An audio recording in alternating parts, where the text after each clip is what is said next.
my Xanthe, I'm going to apply a little bit of makeup. I'm just going to add an extra light because it is quite dark in this corner, just so hopefully you can see the colours. It's very windy outside, so if you can hear the wind.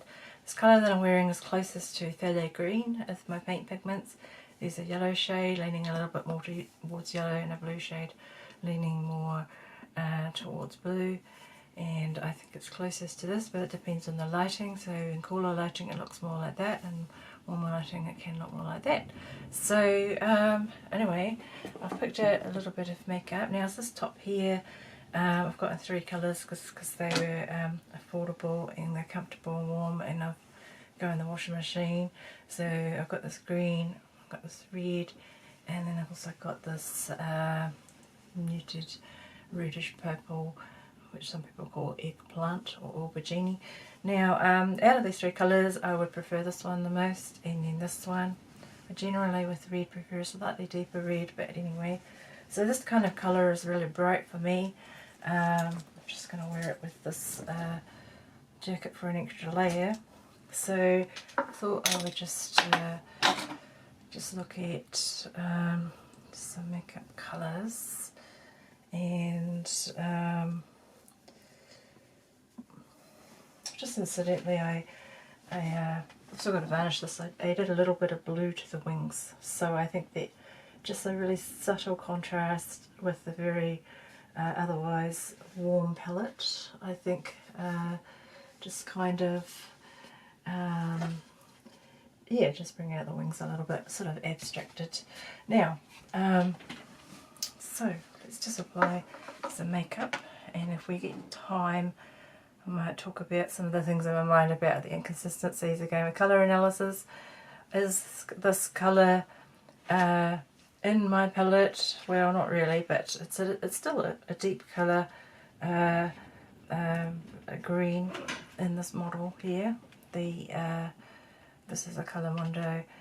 Some people say that if you have olive complexion you shouldn't wear green. Well, I wear green anyway. Closest colour is probably this emerald colour. I've also got a lime. So I don't think I've ever worn the lime before, to be honest. I think it's a little bit bright, but anyway. So it's kind of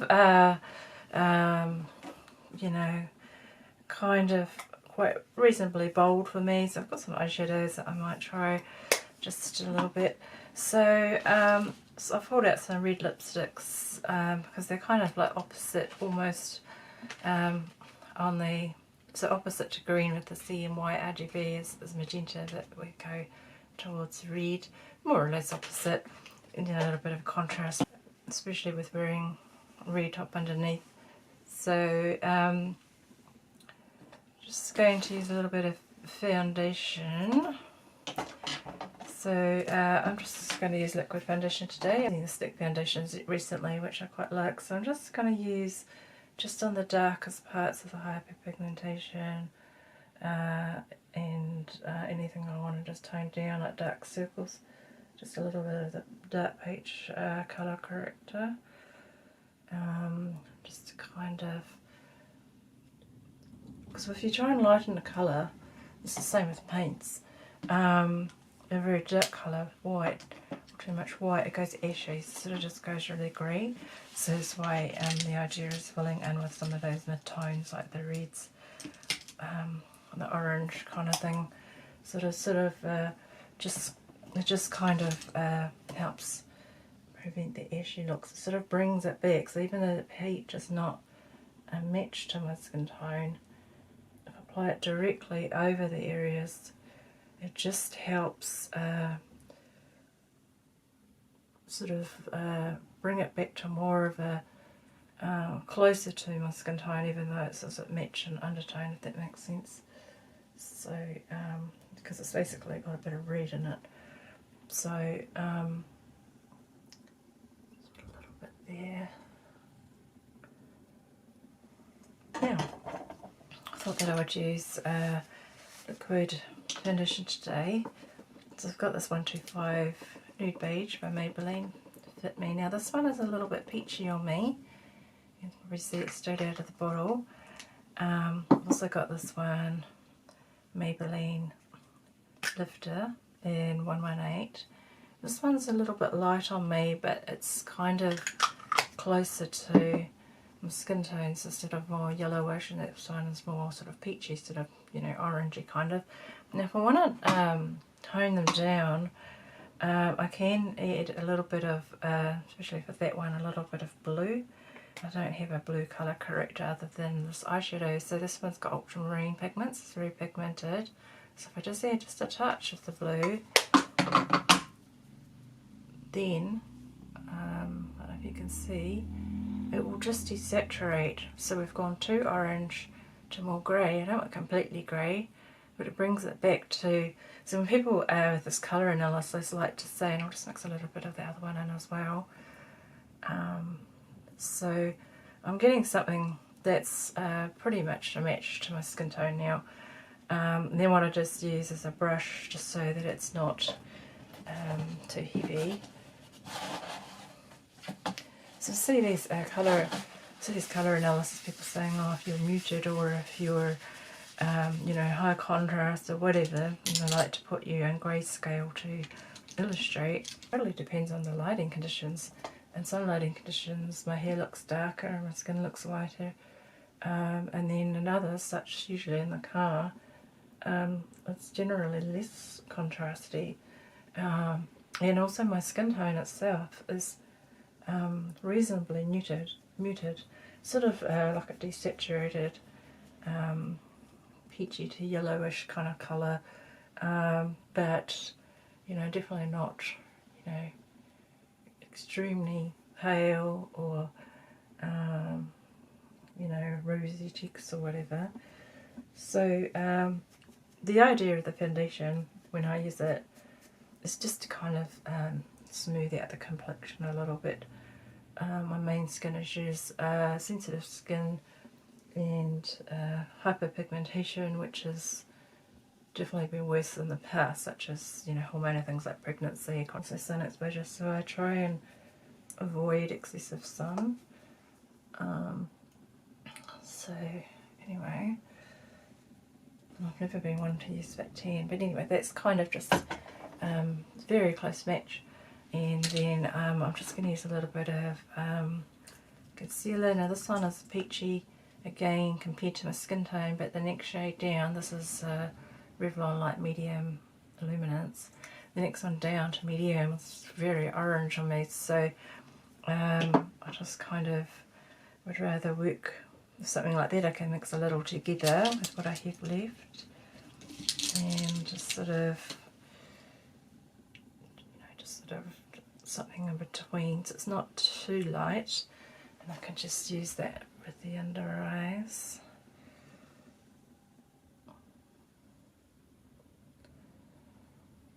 Just put a little residue on the eyelids.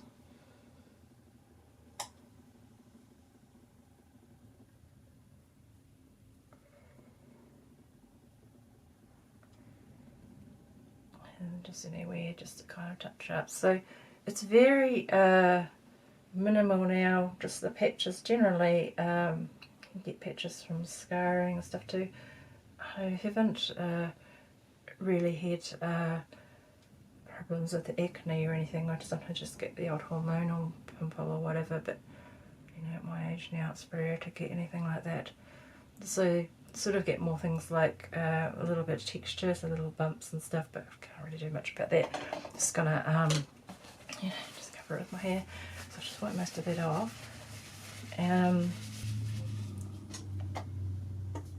Just going to use a little bit of powder. Some people say, oh, you've got to wait several minutes before you use it. Well, I use so little that it dries pretty quick anyway. So I like to use just a small fluffy brush just for around the under the eyes. Now the idea of the powder is just to stop creasing because your eyes move, and also just it can help with excess shine. So I usually put a little bit with combination skin around the T-zone, and then just any residue just here. So I'm just using my most finely milled powder is this banana powder. I find that anything with too much white in it just sits on top of my skin, so this is like tinted. So this is a Revlon one as well. And the other powder I have is more kind of slightly beige colour. Do it in any order. I might just do the blush first. So I'm just going to use this one with a bit of red in it. I might do the blush and lipstick first and then just see what I want to do with the eyes. So I tend to not have prominent red in my complexion most of the times unless I'm having like a hot flush or something. So to add a little bit of red pigment is usually enhancing for me. So this particular blush, when I read the ingredients, is the iron oxides and some red in it if I recall correctly, but it's consistent with looking at, you know, just from a paint mixing experience. The pigments in makeup and paints are sometimes the same, but they work with the same principles. You know, you're layering or mixing, and if you mix colours that are more or less opposite on the colour wheel, and you're going to mute them down towards the neutral in the middle. So a little bit down there. So I'm adding a little bit of red in my face, which might help hopefully balance out some of the way this colour perhaps doesn't really reflect anything. The thing is, I'm on a low income. I'm not going to go and try and shop around for the exact match of what someone else has said. These palettes don't even match each other anyway, so I've got this couple of options here. This one I think is discontinued. It's a Maybelline Ruby for me, which is quite cool and dark. And I've got this one, Uncut Ruby, which I tend to wear quite a bit. Sometimes I'll mix reds even. So this one's a Revlon. So what I do is I'll just hold it and just see which I prefer. I think I still prefer the Uncut Ruby. This one yesterday with a turquoise top.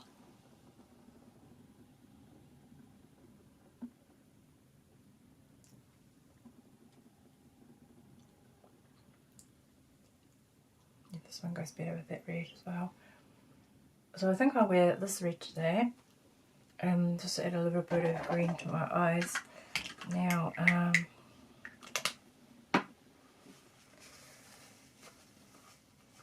do that just to soften it a little bit, and also just so it's less likely to end up my teeth later.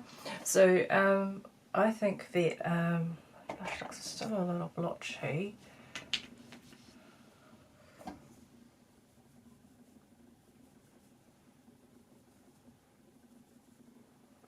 Make sure it's spread out nicely. I usually just put a cream eyeshadow in as base, just a lighter one, just on the lid area, just makes everything a bit smoother. Now, I thought it would be fun just to go on some of those bolder colours, but also I've picked up this, which I wore yesterday, this eyeliner, gel eyeliner from Rimmel.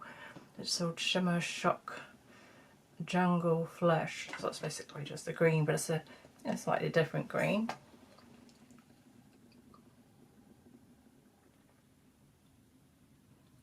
So I'll put that on first. Now I found that with this one you definitely have to use the eye makeup remover to remove it. Whereas some eye makeup comes off with micellar water. It's a little bit shimmery. Then yesterday when I was wearing the turquoise, I just put a little bit of a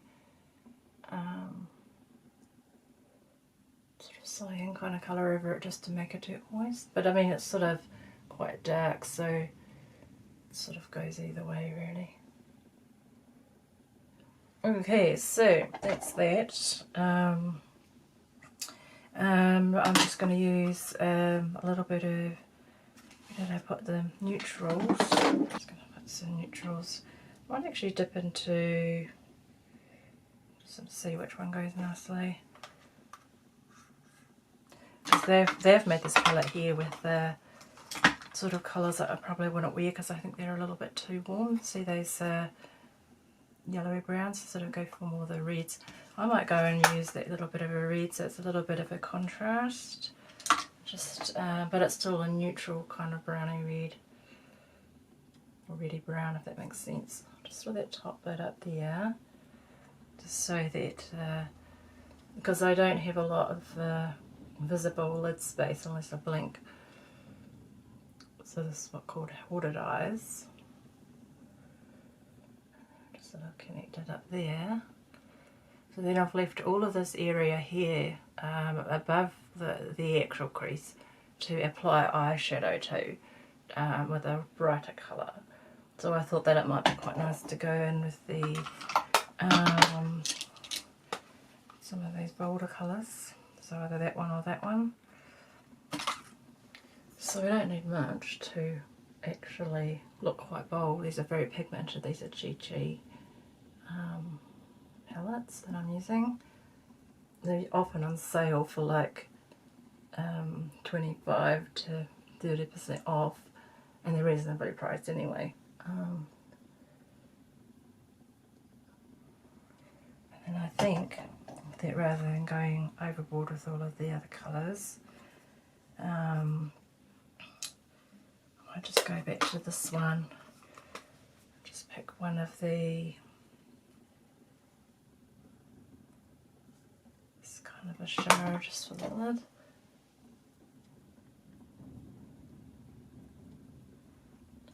And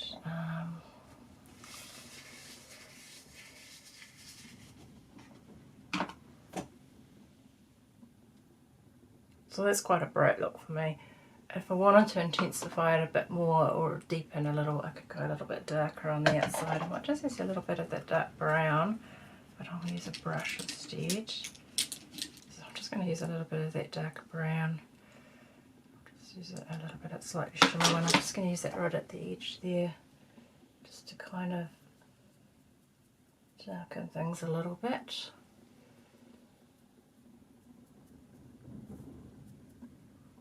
Add a little bit of depth, just the edges. And then what I'll do is just use a soft fluffy brush and just kind of blend that out just a little bit, just so that it's not too harsh looking.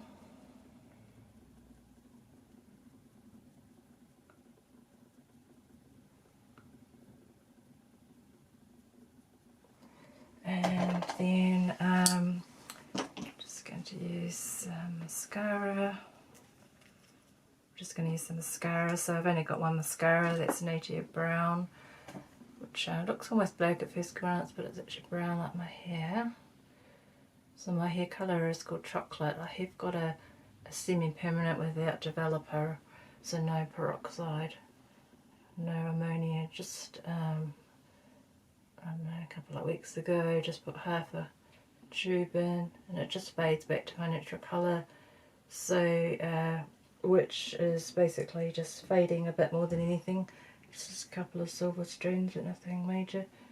My plan is just to avoid anything permanent, so I don't end up with a skunk line, because I think the skunk lines look a bit strange. So I'm just going to try and avoid that, and I can't afford extensive salon treatments anyway for grey blending or whatever. So and then for a little bit more definition, I've got this NYX Professional Lift and Snatch Brow Tint Pen on Espresso. So again, it looks black, but it's not. It's actually just a dark colour that's not quite black. And it just is quite natural looking, just not a fan of very heavy brows. So that's pretty much it. And put my hair down. So the hair dye actually has blue in it. It's sort of balanced out, so it's not a very, it's a little bit darker than my natural hair colour. My natural hair colour is a chocolate anyway, but it's just just kind of adds a little bit of richness. Right, so just turn this light off now so I make it. My glasses, by the way, are actually dark brown. In some lights you can see kind of reddish tones in them.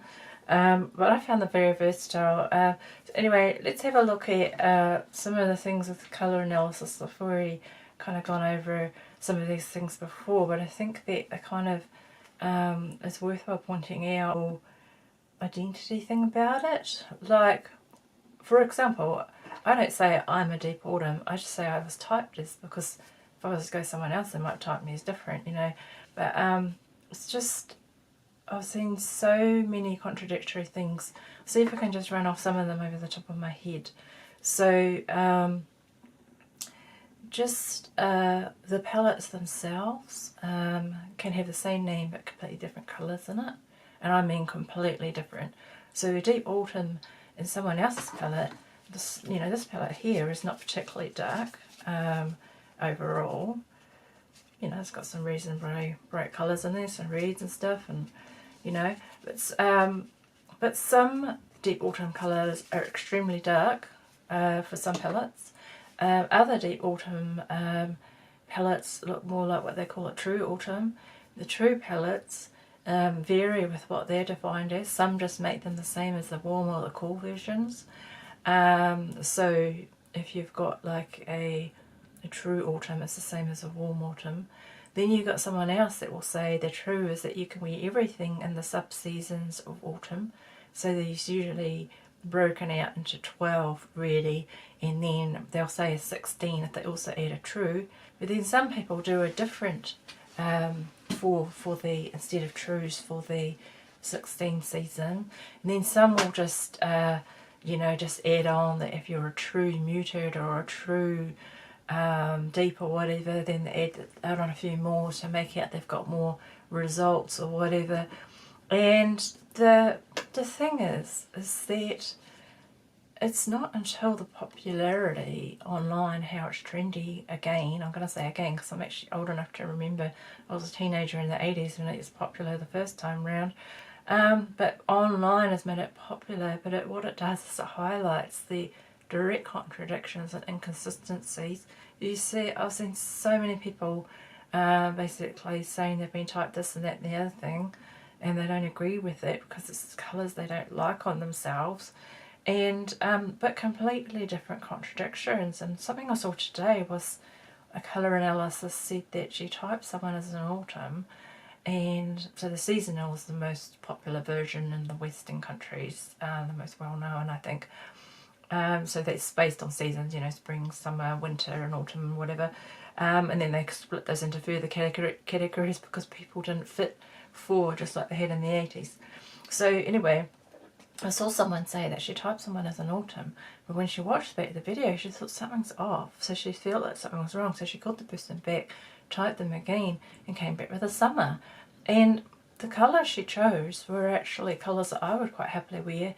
Yeah, I would consider most of the summer palettes to be worse colours. But ironically, when the original Four Seasons was out, I actually thought from the options of summer had the best colours in it, because the summer in the 80s used to be a lot brighter than what they typically are now. Typically they go really, really muted and greyed kind of colours which seem to me tend to be deeper in value rather than, you know, so these pale colours which they like to call icy colours, then they like to call these kind of colours pastels generally. Generally these ones are called dark and these ones are deep. The higher chroma tends to be the ones that are, you know, very intense is the word I like to use.